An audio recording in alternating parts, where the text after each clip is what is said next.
nosso muito boa tarde para você que está agora acompanhando pela Hit TV. O Consulta ao Doutor está no ar.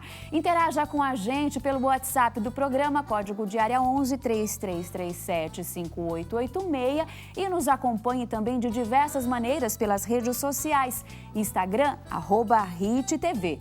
Facebook, Hit TV Oficial. Programação ao vivo você tem pelo site hittv.com.br e ainda pelo canal do YouTube Hit TV ao vivo. Na edição de hoje, a gente fala sobre doenças genéticas e já vou lhe apresentar os nossos convidados. Seja bem-vindo, Dr. Matheus Castro, médico geneticista e membro do corpo clínico do Hospital Sírio-Libanês e Hospital das Clínicas da Universidade de São Paulo. Obrigada, seja bem-vindo. Obrigado pelo convite, Maria. Boa tarde a você e boa tarde a todo mundo de casa também. Boa tarde também ao John Elvis Fuentes, psicólogo especialista em doenças psicossomáticas. Bem-vindo ao Consulta ao Doutor. Obrigada pela presença. Boa tarde, eu que agradeço o convite. É um prazer estar aqui com vocês. A gente conta para a audiência que o nosso tema hoje é doenças genéticas. Temos a experiência e o conhecimento do geneticista e toda a experiência e conhecimento de acompanhamento psicológico do psicólogo John. Por que essa união, e entre outras especialidades, mas especialmente o médico que vai observar, tratar e identificar, e o acompanhamento psicológico é tão importante na doença? John, por gentileza. É importante, porque quando a pessoa recebe logo de início, a notícia da doença crônica, por exemplo, gera um impacto cognitivo, muda o comportamento. Muitas vezes eles ficam impactados com a notícia. Então, o que acontece? A psicologia ela entra aí para mostrar a questão da aceitação, a adaptação, dando um rumo, uma direção para que ela possa começar a receber a notícia, começar a buscar ajuda específica de médicos especializados. Então, a importância da psicologia é baseado nisso, para que eles consigam começar a ter um direcionamento novamente, E olha, é sobre isso e nessa perspectiva que a gente traz o assunto aqui no Consulta ao Doutor. O tema doenças genéticas, além de ter muita informação que a gente quer compartilhar com você, também não podemos e não vamos fazer isso, que é tratar o assunto de forma a rotular, a levar medo às pessoas, a promover, a doença, esquecendo que ela não é mais importante que o paciente, que a família. Então é preciso conhecer, sim, as informações são trazidas aqui, mas saber caminhos de superação, de qualidade de vida, de tratamento adequado. E nesse objetivo é super importante que você participe. Conte pra gente sua experiência, traga a sua dúvida, tem algo para relatar? Assim a gente pode fazer essa grande rede de informação, de humanização do tema e por isso é muito importante que você mande agora, estamos ao vivo, a sua mensagem, a sua pergunta para a gente. WhatsApp do programa, código de área 11 3337 5886. Por isso, doutor Matheus, o que a gente falava, um pouquinho antes de começar o programa, até compreender mesmo o conceito de doença genética, de genoma, de gene, por favor. É um desafio realmente a gente falar de temas tão complexos, até mesmo nas consultas, para explicar para o paciente que ele tem uma alteração no DNA. Então, na verdade, o que é o DNA? O DNA é a molécula que traz a informação para formar o nosso corpo e fazê-lo funcionar. É lá que está codificada a informação para formar os diferentes órgãos e tecidos do corpo e fazê-los funcionar adequadamente. Então, eu gosto de usar uma analogia de que os nossos genes, eles funcionam como receitas ou manuais de instrução para formar o corpo. E essas receitas, elas ficam dentro de livros de receita, que são os nossos cromossomos. Então, nós herdamos metade dos nossos livros da mãe, metade dos nossos livros do pai, e nós temos codificado aí nessas receitas a informação para formar todas as partes do corpo, inclusive determinar o sexo. É por isso que é o nosso DNA que determina se você vai se desenvolver em menino, se você tem o cromossomo Y, ou em menina, se você não tem o cromossomo Y, se você tem 2 cromossomos X. Então, isso tudo está também no nosso DNA. Com uma explicação assim didática, e usando de figuras de imagem, de linguagem, encanta. Nós somos bibliotecas e únicas, doutor. Jamais se repete, né, em cada ser humano esse conjunto de informações. Isso é muito lindo, né? Exatamente. E é por isso que a gente usa o nosso DNA, por exemplo, para teste de paternidade, para identificação de pessoas, porque o nosso DNA ele é único de cada indivíduo. Sim. Mesmo a gente herdando metade da mãe, metade do pai, nós também temos alterações genéticas só nossas, né? Únicas que permitem a identificação de cada ser humano como único. A gente faz a informação da ciência mostrar a beleza do ser humano, da sua singularidade, que também não vai se reduzir, né, a essas informações, não é, John? Sim, com certeza. É algo importante para o ser humano, né? A questão da compreensão, da informação. Hoje em dia, sem informação, a gente, né, não tem como a gente resolver alguma coisa, tentar, de alguma forma, se precaver de algumas coisas, né? Que nem a questão que eu gosto muito de falar para os meus pacientes, né? Exercício. Exercício é um dos pontos que ele traz, né, o hormônio da felicidade que a gente fala tanto, né? Não é somente só trabalhar, é cuidar da saúde mental também. Sim. Agora, quando essa combinação de genes, da biblioteca da mãe, da biblioteca do pai, formando a biblioteca, né, daquele novo ser humano, filho, filha, a minha biblioteca, por exemplo, meu pai e da minha mãe aqui juntas, quando ela pode expressar um desafio? Principalmente quando a gente tem alterações a nível de receitas que acabam alterando o produto daquela receita. Sim. Então, a gente pode ter alterações genéticas a nível de livro, quando você herda, por exemplo, um cromossomo inteiro a mais, que é o caso da síndrome de Down, por exemplo, que é a trissomia do cromossomo 21. É um cromossomo 21 extra. Nós temos alterações a nível de páginas, por exemplo, quando pedaços de cromossomo são duplicados ou deletados, né, perdas ou ganhos de pedaço de um cromossomo que são vistos normalmente ao microscópio ou através de outras técnicas mais direcionadas. E também alterações a nível de letra. Às vezes, uma única letra no meio de uma receita, no meio das 20.000 que nós temos, é o suficiente para causar uma alteração no desenvolvimento de algum órgão ou no funcionamento dele. E aí sim causar um distúrbio, uma alteração da qualidade de vida, que em alguns casos nós chamamos de doença. A pessoa ou a família, pai e mãe, que tem um histórico, né, familiar, portanto, ou aconteceu com eles ou os antecessores tiveram ou seja, há na família uma doença genética. E o medo de que ela se expresse é algo que pode acontecer e, de certa maneira, levar sofrimento para as pessoas? Sim, leva, com certeza, né? Que, inclusive, o pessoal me pergunta muito a questão da esquizofrenia, né? Me perguntaram qual é a porcentagem que o filho, por exemplo, pode ter. Segundo alguns estudos, fala assim, se for o caso só de um, no caso da mãe, por exemplo, há uma porcentagem de 10% do filho ter. Mas, se for o caso os dois, já passa para 40%. Então, dá para a gente começar também a prevenir de alguma forma, né? Para que a informação não seja tão impactante, inclusive para a família, no contexto geral, né? Porque eu vejo que os pais, eles ficam preocupados também. Poxa, passo por isso, será que meu filho também vai passar por esse sofrimento? Então, já causa aquela perca cognitiva, já começa o medo falar mais forte. Então, é sempre assim, né? Um olhar diferenciado buscando a informação, né? Daí a importância do aconselhamento genético, né? Sim. Que é o que a gente, na consulta, principalmente médica e depois em conjunto com um profissional de saúde mental, em geral o psicólogo, a gente aborda esse risco de passar adiante uma determinada característica. Para a esquizofrenia, realmente, a herdabilidade, ou seja, a chance de transmitir essa determinada característica adiante, ela é maior quanto mais familiares nós temos, tanto de um lado quanto do outro da família, com a determinada condição, e quanto menor o grau de parentesco. Então, realmente, se você tem um primo distante com esquizofrenia, esse risco é bem menor do que se um dos seus irmãos ou se o seu pai ou sua mãe tem.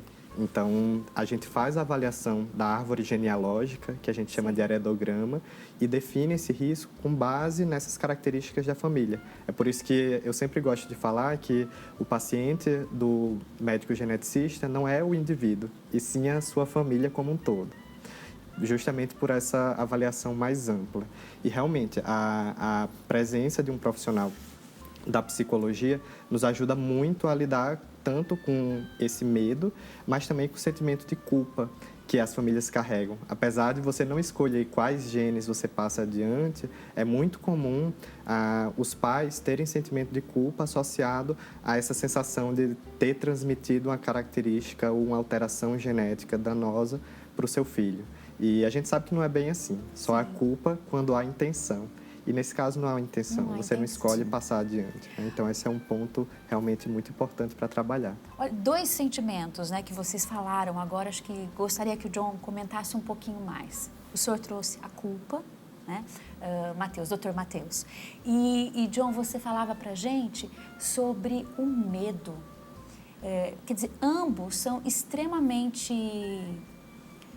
destrutivos, né? Sim. Quando a gente pensa em sentir culpa ou sentir medo, é como se a gente destruísse a nossa capacidade de reagir a algo e de, por exemplo, levar adiante um tratamento, um diagnóstico correto e saber que dá para viver e é preciso continuar caminhando sem essa dor, porque ela realmente dilacera a gente a todo momento. Sim, inclusive ele pode gerar mais situações, né? A questão da ansiedade, como a gente tem visto aí, que é uma coisa muito decrescente. Inclusive o Brasil está no ranking, né, como número 1 do país mais ansioso do mundo, né? Então é algo que, se não for tratado agora, ele vai aumentando, né? Quando você não trata uma ansiedade, ele pode virar uma depressão e assim vai sucedendo, né? Então a questão do medo, é necessário a gente fazer um trabalho psicológico.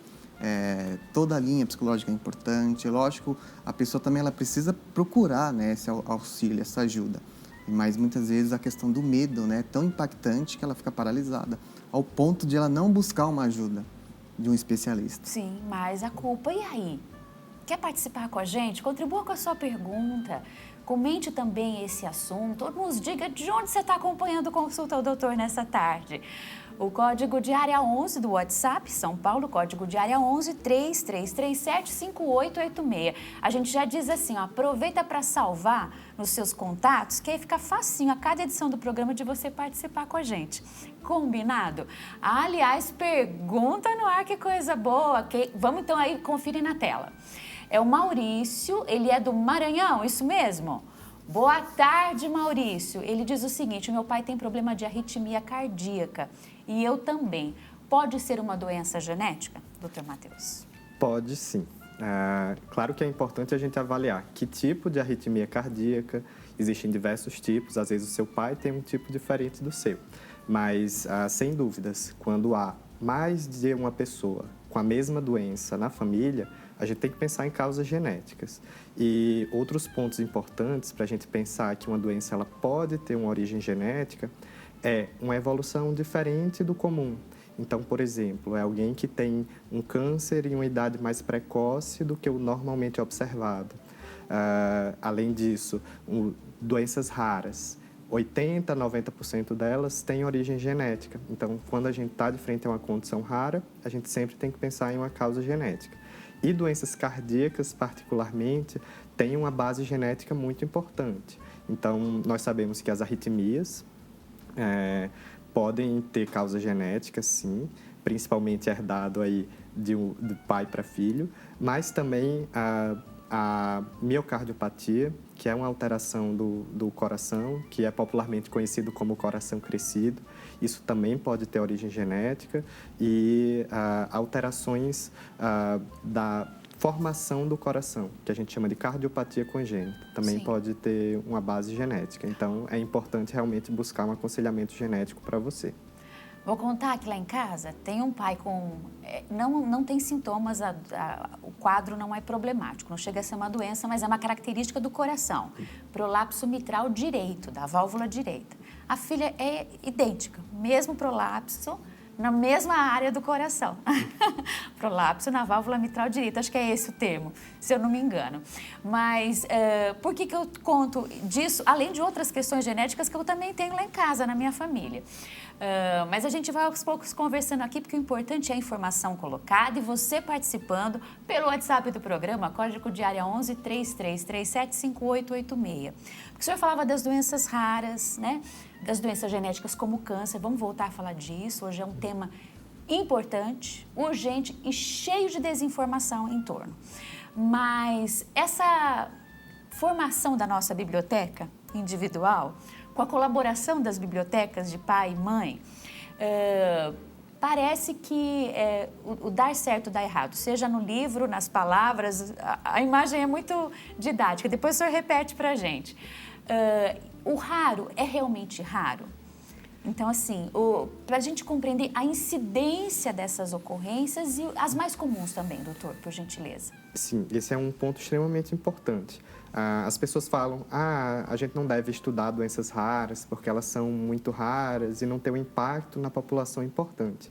Mas é importante frisar um ponto. As doenças raras, elas são raras individualmente, mas coletivamente elas são comuns. Em torno de 4 a 6% da população, os estudos mais recentes indicam, tem uma condição rara. Então, a gente fala que os raros, eles são muitos, porque coletivamente isso é comum na população, né? Quem nunca ouviu falar de alguém que foi diagnosticado com uma doença que você nunca tinha ouvido falar? Normalmente um sobrenome de alguém estrangeiro, síndrome de fulano de tal. Então, realmente, tanto nas diversas famílias, mas principalmente no nosso círculo pessoal, isso é comum. E a gente tem sim que estudar, tem que diagnosticar, porque mesmo sendo genético, muitas delas têm tratamento. Então, é importante a gente diagnosticar para poder tratar aqueles indivíduos e eles terem um desfecho completamente diferente. E isso dá lugar social para essas pessoas e para essas famílias também. E isso é importante, não é? A gente falava no início que um diagnóstico, que uma ocorrência não tire a nossa identidade, né? A dignidade que a gente tem de ser humano e de buscar viver bem, com conhecimento científico, com o apoio de uma rede também fortalecida pela informação e não fragilizada pela culpa ou pelo medo, não é, John? Sim, com certeza. É importante, inclusive até o tratamento psicológico familiar também, não só para o indivíduo, né, da questão da doença crônica, mas a família. Porque, inclusive, é uma base para a pessoa que está com a doença, o apoio da família. Se ele soubesse a importância que isso leva à autoestima do paciente, leva à questão, poxa, eu estou sendo... a minha família está comigo, eu não estou sozinho nisso. Então, isso acaba levando até a autoestima e inclusive, dá uma motivação legal para o paciente, isso. De ele não sentir melhor só... ao tratamento e aos medicamentos, não é? Com certeza. Eu acho que sim. Que coisa boa. John, doutor Matheus, tem pergunta na tela. Vamos conferir? Quem está com a gente? Olá, Ana Paula, de Porto Alegre, Rio Grande do Sul, nosso carinho aí ao sul do Brasil. Boa tarde. A gente responde boa tarde para você também, Ana Paula. Ela conta o seguinte, descobri que tenho glaucoma aos 27 anos, hoje tenho 47. Na minha família materna, ninguém tem e não há casos na minha família paterna. Como isso é possível, doutor? Essa é uma ótima pergunta. Ana Paula, é importante falar, na verdade, que algumas causas de glaucoma, elas não necessariamente têm causa genética, mas sim uma porção delas tem um componente genético associado. Então, eu diria para a gente fazer uma avaliação cuidadosa e, mesmo sem nenhum caso de doença genética ou da mesma doença na família, isso ainda assim pode ser genético. Isso é importante a gente frisar.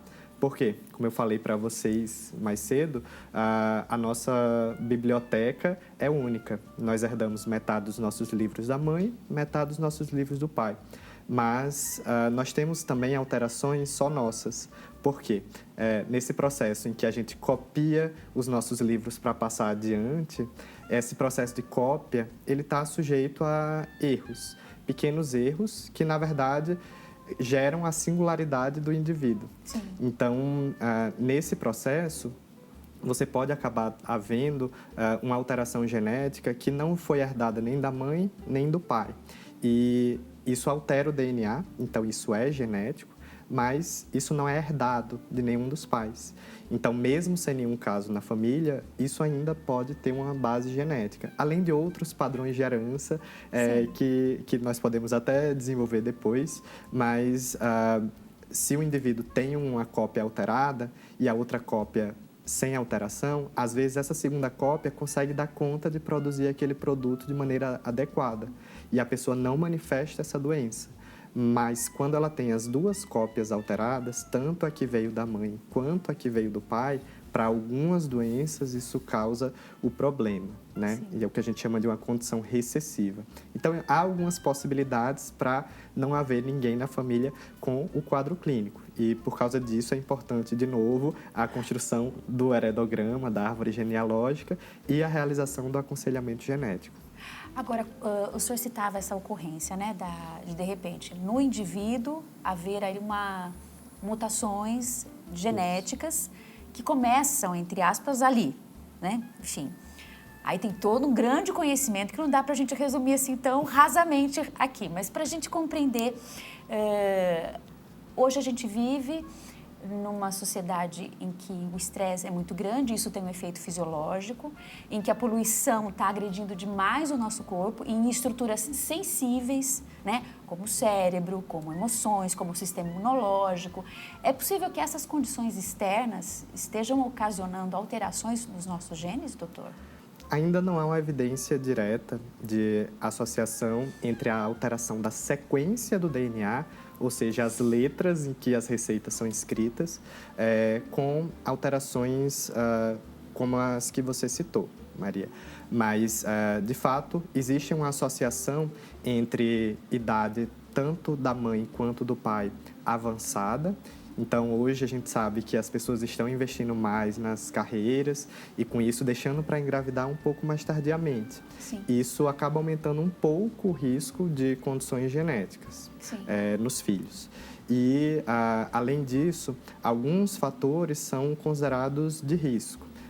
Por exemplo, exposição à radiação, principalmente profissional, aqueles indivíduos que trabalham em laboratórios de raio-x, por exemplo, mas também outros fatores como consanguinidade. Sim. O que é isso? É quando você casa com alguém que tem algum grau de parentesco com você.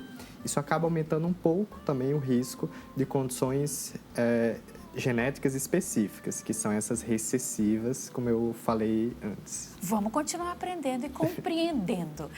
Tem pergunta? Olha lá, quem está com a gente nessa tarde? Com mais uma pergunta, a Neide de São Paulo, capital. Boa tarde, Maria. Boa tarde, Neide. Beijão para você. Boa tarde aos doutores também. Boa tarde, Neide. Conta. Ó, recebeu os cumprimentos, viu, Neide, de toda a equipe aqui. Ela conta o seguinte pra gente, ó, tive câncer de mama bilateral e o meu teste genético deu positivo. A minha pergunta é, os meus filhos e netos podem ter a doença? Fiz o teste de saliva também. Obrigada, a gente que agradece, Neide. Essa é uma excelente pergunta também, Neide, e que bom que você teve acesso ao teste genético. Ela comentou que foi feito de saliva, e esse é um ponto importante para a gente falar, porque o nosso DNA ele é o mesmo do fio de cabelo até o dedão do pé. Então, muitas vezes a gente colhe sangue, que é mais fácil nos laboratórios, mas ele também pode ser feito por saliva. Às vezes, com um suave, um cotonete na boca, o paciente coleta o teste de DNA em casa mesmo. A predisposição ao câncer de mama, ela é comum na população, tá? Ela tem uma prevalência estimada de 1 para cada 800 pessoas. Esse número é um pouco variável, mas, em média, ela é comum na população. E é tanto que, quando a gente detecta, nós temos algumas medidas a serem tomadas. Então, é a pessoa que faz uma ressonância das mamas, além da mamografia, que é preconizado para todas as mulheres. E tomamos alguns cuidados especiais, principalmente por causa desse risco aumentado de desenvolver o câncer. E algumas dessas formas, elas têm um padrão de herança que a gente chama dominante. Ou seja, nós temos 2 cópias de cada livro, como eu falei, 2 cópias de cada receita. Uma delas alterada já é suficiente para causar essa predisposição ao câncer de mama, na grande maioria das vezes, que é o gene BRCA1 e o BRCA2. Dessa forma, quando a gente vai ter filhos, a gente passa um dos nossos 2 livros adiante, para juntar com a outra cópia do nosso parceiro e formar a dupla que o ser humano precisa. Então, se você tem 2 livros, 2 cópias do gene, e uma delas tem alteração, essa com alteração pode passar adiante, ou a sua cópia sem alteração é a que pode passar adiante. Então, a gente fala num risco de 50%, Sim. se for essa forma mais comum. Mas é importante a gente realmente saber o gene acometido para dar esse risco de recorrência adequado, de acordo aí com cada família. Sim. Então, mais uma vez, ressalta a importância do aconselhamento genético para esse fim. O exame que a nossa telespectadora fez já mostra o gene mutado? Vem com essa informação assim em detalhes? Sim. Provavelmente sim.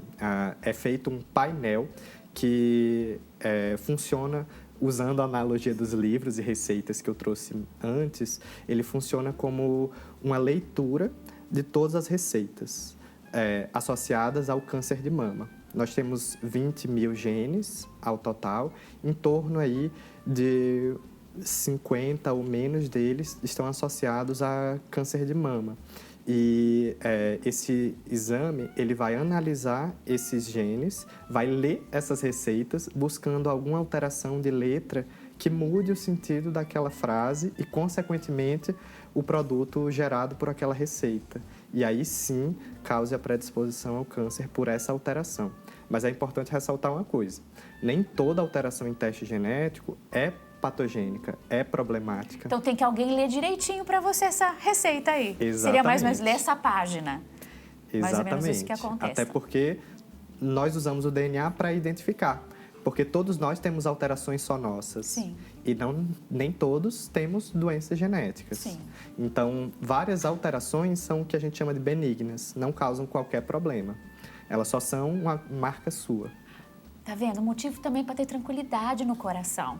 Dr. John, o que a gente pode dizer para a nossa telespectadora, para quem nos acompanha? Eu vou lhe dar um recado rapidinho, mas sobre a importância de uma proteção e de um acompanhamento psicológico para lidar, né, com essa informação, com esses testes, com essas leituras que precisam ser feitas não apenas pelos nossos medos e informações, mas com o apoio de uma rede de especialistas mesmo, né, no aconselhamento genético, um geneticista, o psicólogo e outros profissionais quando necessário.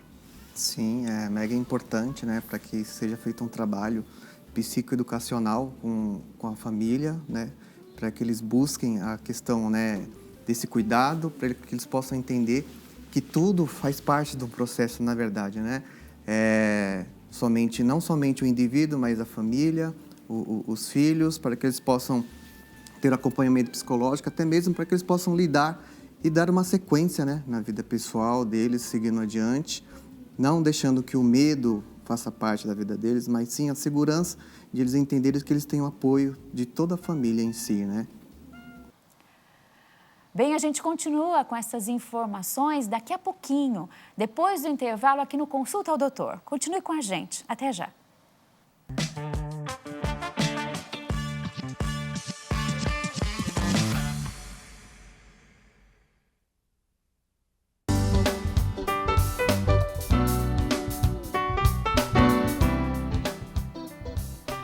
John Elvis e o Dr. Matheus Castro continuam conosco aqui no Consulta ao Doutor, nosso tema doenças genéticas e numa conexão tão importante do conhecimento da psicologia e da medicina genética. Acho que a gente destacou bastante, vou tentar resumir assim, doutor, que a ocorrência de mutações genéticas não é um determinismo genético.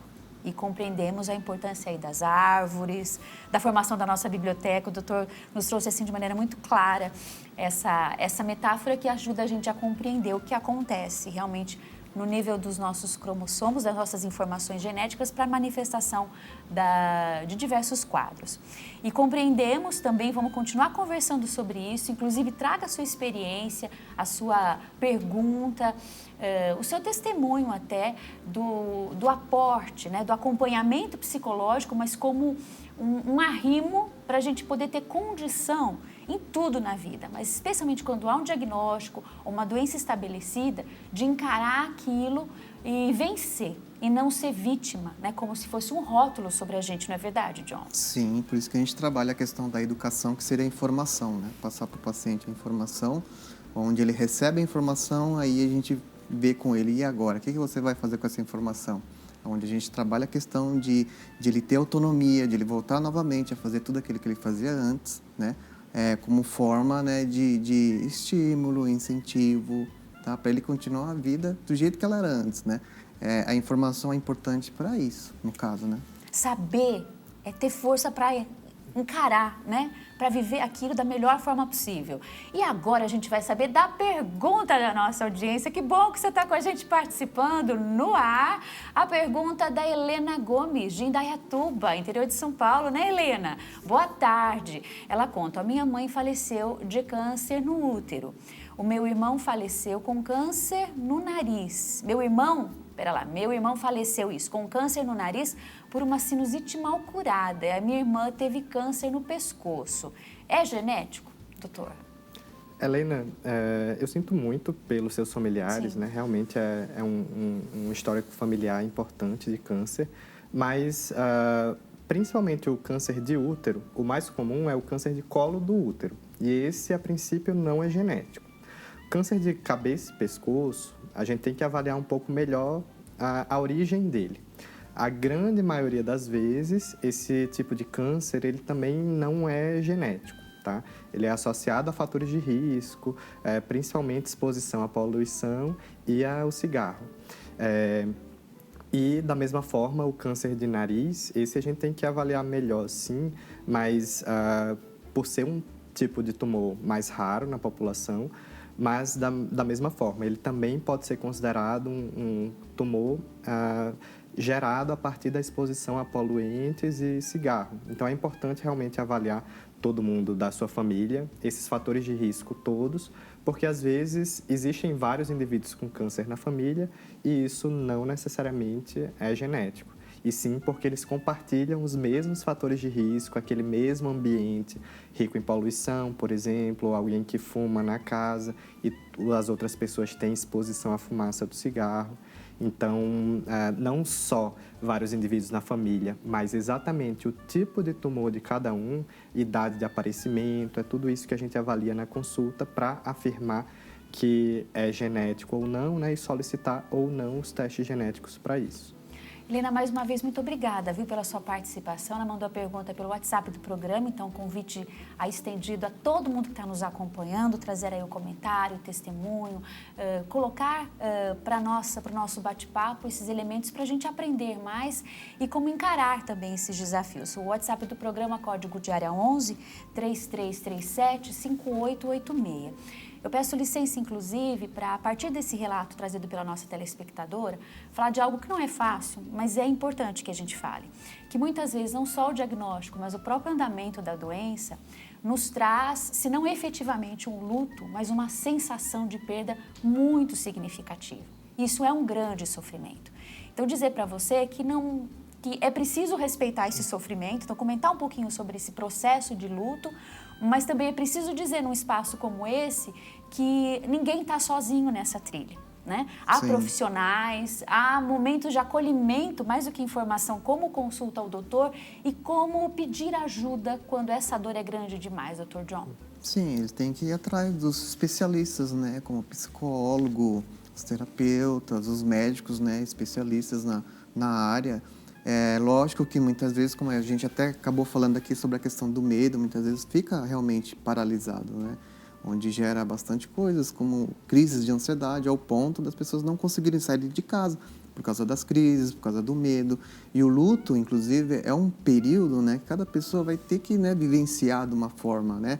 Ao ponto de ela entender, poxa, lógico, é dolorido, é triste, né? Mas fica, né, a questão, né, das boas pessoas que foram, né, daquilo que agregou na nossa vida, né, como se eu fosse pontuar em relação aos nossos pais, que só foram modelos, né, lógico, para a nossa vida, de grande importância, mas que a gente possa, sim, procurar, buscar, né, especialista, para ter uma vida, se ter uma vida, um segmento, né? Não se paralisar, né? Lógico Sim. que precisa sempre de, inclusive, de bons amigos, boas pessoas, inclusive, que os ajudem, inclusive, a levá-lo, né? Se for necessário, aos especialistas. A prosseguir. Né? Sim. Palavra importante. Mais participações. Quem está com a gente nesta tarde, pergunta na tela. A Marina, de São Paulo, capital. Boa tarde, estou amando o bate-papo. Obrigada, Marina. E ela conta, eu tenho uma filha com síndrome de Down e descobrimos assim que ela nasceu. Foi muito difícil lidar com a culpa e a idealização do filho. Como podemos lidar com a situação entre os familiares? John.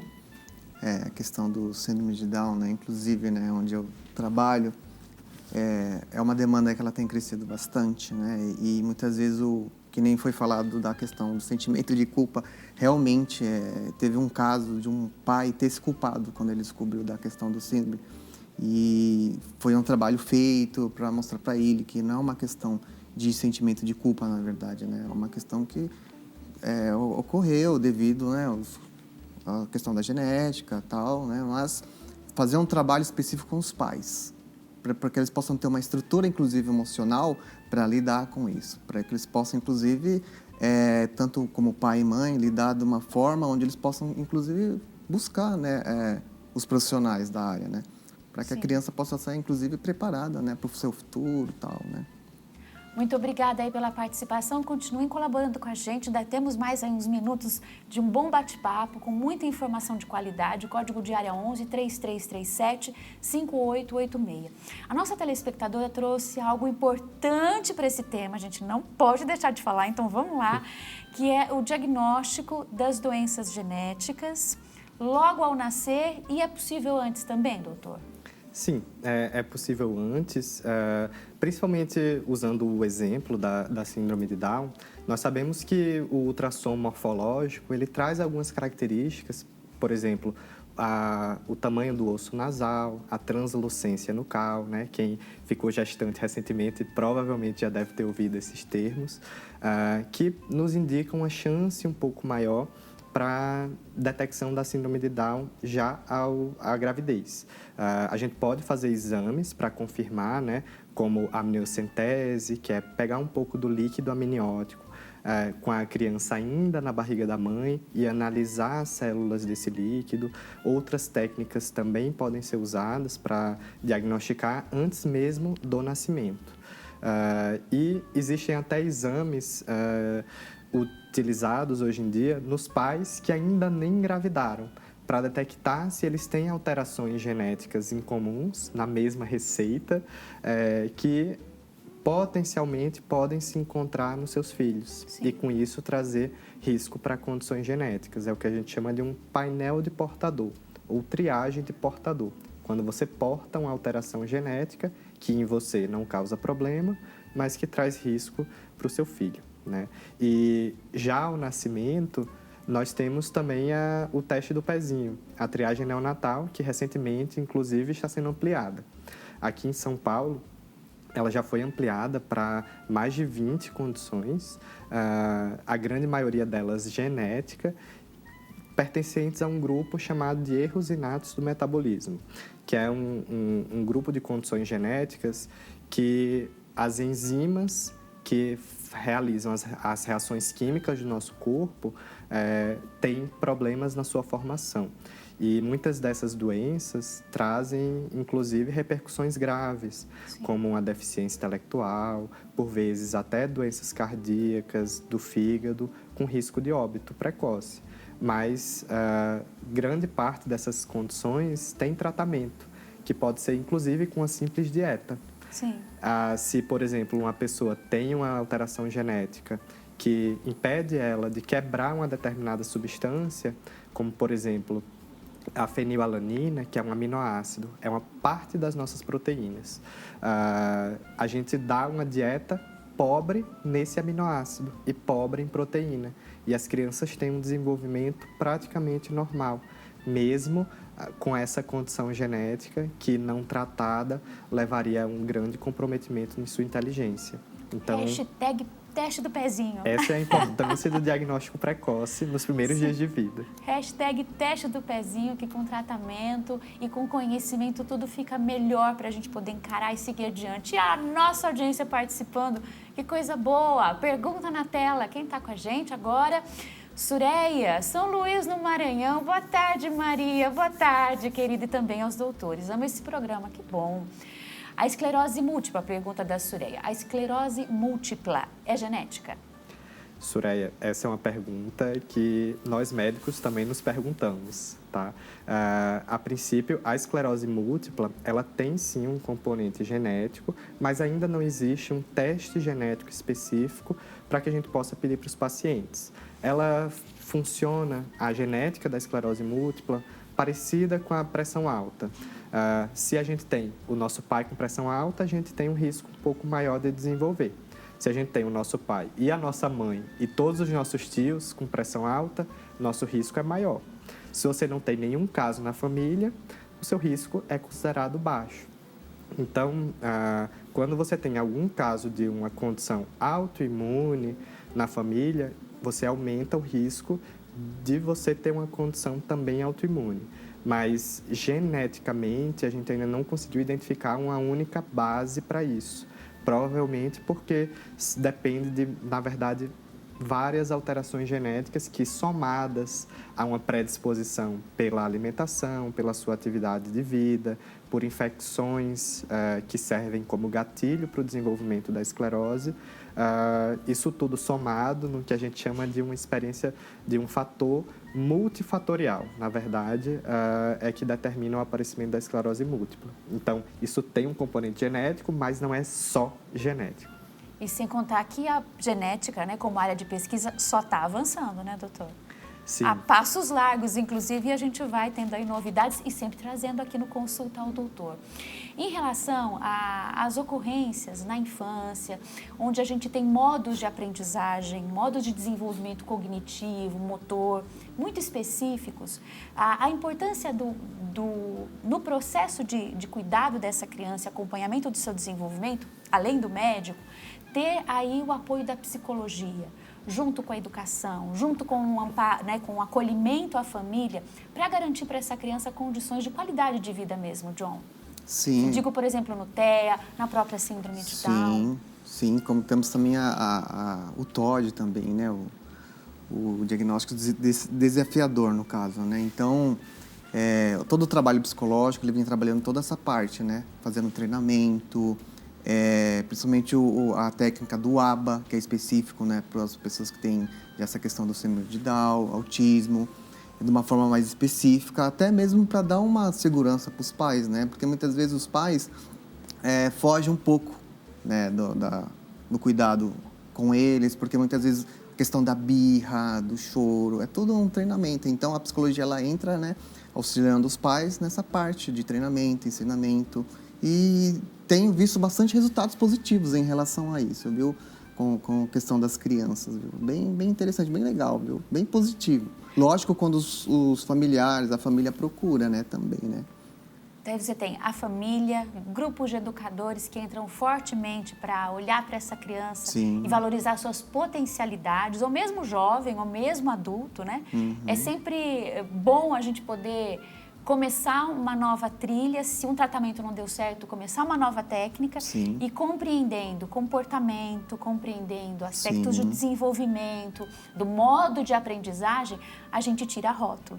Né? Sim, com certeza. Eu acho muito bonito. Educadores e psicólogos puxam essa bandeira, né? Levantam Sim. essa voz, que é assim, por exemplo, a criança com TEA não é o autista, é um modo. Então, TEA não é doença, autismo é um modo. É claro que há um espectro grande, a gente não trata as coisas assim de maneira tão rasa, mas o que é importante é tirar culpa, Sim. medo, preconceito. E olhar para aquela individualidade ou para aquela biblioteca como única para poder fazer um tratamento adequado, doutor. Sem dúvidas. É por isso que eu acabo preferindo muito mais o termo condição do que doença genética. Condição. Porque justamente os estudos genéticos, eles mostram, na verdade, que você tem o que a gente chama de uma variante. Isso é uma variação em relação ao mais comum na população.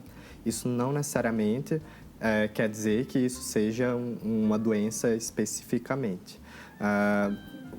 Sobre o autismo, realmente a genética do autismo ela é muito complexa. Sem dúvidas, é um dos campos de pesquisa mais atuantes na genética humana, descobrir a base genética do autismo. E até hoje, quando a gente faz os testes genéticos, a gente identifica em torno de 10 a 20% dos casos com a base genética específica. Ou seja, o teste genético ele vem com uma alteração que justifica o autismo e prediz o risco disso acontecer de novo na família, através aí, mais uma vez, de aconselhamento genético. Mas, em torno de 80% dos casos, a gente ainda não consegue identificar uma base genética, mesmo sabendo que há um componente genético. É o que a gente chama, em inglês, de misinheritability, ou herdabilidade perdida.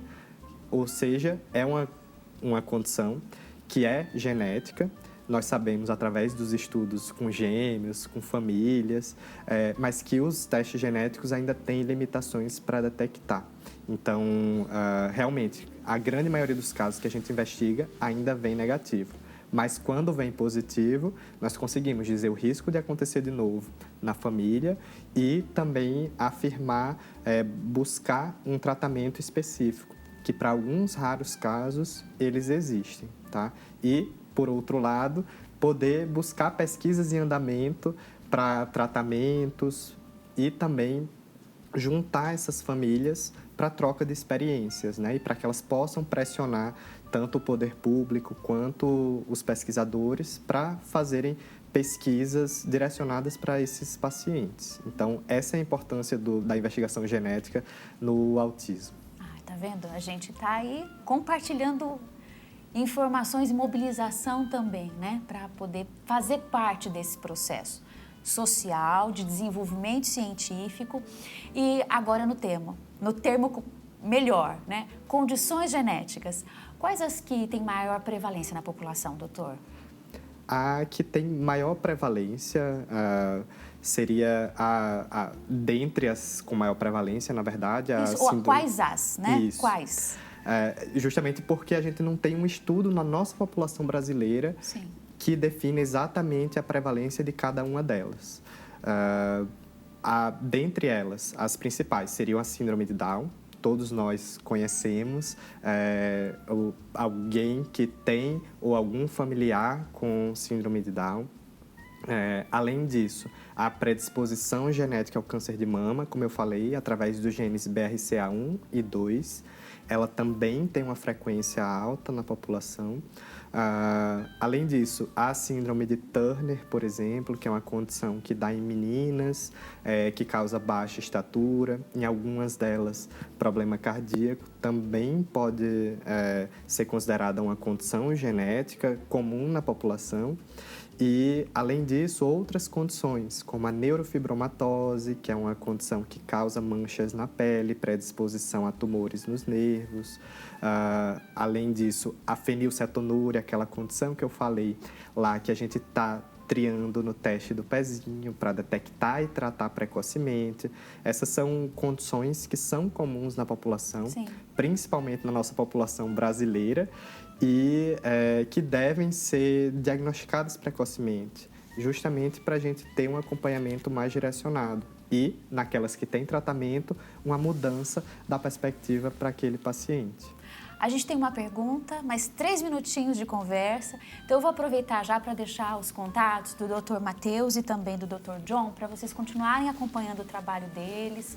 E que bom esse bate-papo. Eu mesma vou rever de novo, porque depois vai lá para o YouTube, hein? Então, bora acompanhar mais uma vez.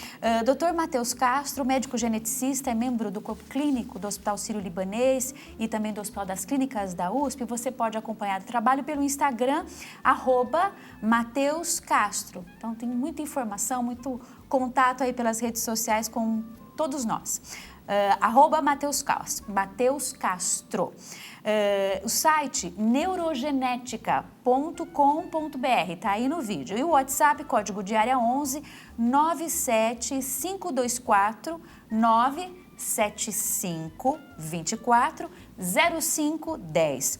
Dr. John Elvis Fuentes, psicólogo especialista em doenças psicossomáticas, obrigada por estar com a gente. O Instagram é @psico.fuentes, @psico.fuentes. E no ar também a pergunta da nossa audiência. Quem está com a gente? Fábio, de Cotia, São Paulo, isso mesmo. Boa tarde a todos, boa tarde para você também. A doença periodontite pode ser genética? Doutor. Sim, existem algumas formas, principalmente associadas a outros achados, como, por exemplo, alteração na formação dos dentes, distúrbios neurológicos, em que, nesses casos, sim, pode ter um componente genético. Mas é importante avaliar, principalmente com o seu dentista, outras causas mais comuns para esse achado odontológico. E aí, excluídas essas causas mais comuns, aí sim entraria na investigação de causas mais raras genéticas. Muito obrigada mais uma vez, viu, doutor Matheus? E para finalizar, doutor John, aquela mensagem para quem está nos acompanhando, para ter sempre motivação, para buscar apoio, seguir o tratamento e, portanto, viver com qualidade de vida, seja paciente ou familiar.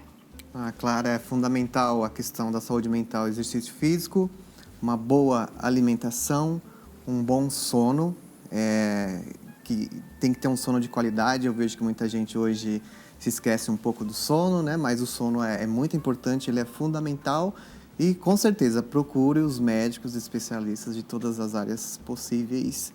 E vou falar uma frase, né, que Darwin falou, né? Não são os fortes que vão sobreviver, são os adaptáveis. Ele fala isso relacionado, né, na ciência e na genética, e eu acho que é uma frase muito boa para esse momento. E para a gente lidar com os nossos sentimentos, né? Sim. Se eles também não estiverem muito fortes, mas que a gente saiba da melhor maneira e com apoio, e com informação, e com a companhia do Consulta ao Doutor, por que não levar adiante essa fase. Muito obrigada mais uma vez a ambos pelo bate-papo com tanta informação boa. Um abraço para vocês, viu? Obrigado. A gente deixa assim, ó, um abraço. Para você também, um abraço. Muito obrigada a toda a equipe que levou o programa Consulta ao Doutor até você. Tem tanta gente querida nesses bastidores. Hoje, sexta-feira, a gente está indo para um final de semana. Que Deus abençoe muito seu coração e a sua vida. Continue nesta sintonia. Até o próximo programa.